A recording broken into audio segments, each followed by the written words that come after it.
حالیہ میں 15 سالہ کاروبار کی کامیابی اور نئے گھر کی خوشی میں سید ظہیر حسین شاہ کی جانب سے علاقہ کے با اثر لوگوں کی افطاری کا اہتمام کیا گیا۔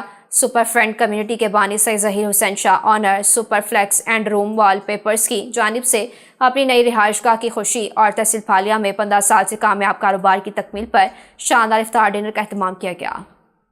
تقریب میں 2 سے باب سیاسی سماجی شخصیات، وکلاء، ڈاکٹرز اور سرکاری افسران کی بڑی تعداد نے شرکت کی۔ تقریب خوشگوار ماحول میں منعقد ہوئی جس میں باہمی محبت اور بھائی چارے کا خوب اظہار دیکھنے میں آیا۔ مہمانان گرامی نے سید ظہیر حسین شاہ کو نئی رہائش گاہ اور کاروباری میدان میں 15 سال مکمل ہونے پر مبارکباد پیش کی اور ان کی کاروباری خدمات کو سراہا۔ اس موقع پر شرکاء کا کہنا تھا کہ سید ظہیر حسین شاہ نے پھالیہ میں محنت، دیانتداری اور بہترین رویے کے ذریعے کاروباری حلقوں میں اپنی الگ پہچان بنائی جس کی مثال نہیں ملتی۔ افطار ڈنر کے موقع پر مہمانوں کی بہترین توازہ کی گئی اور شرکاء نے میزبان کا شکریہ ادا کرتے ہوئے ان کے لیے مزید کامیابی اور ترقی کی بھی دعا کی۔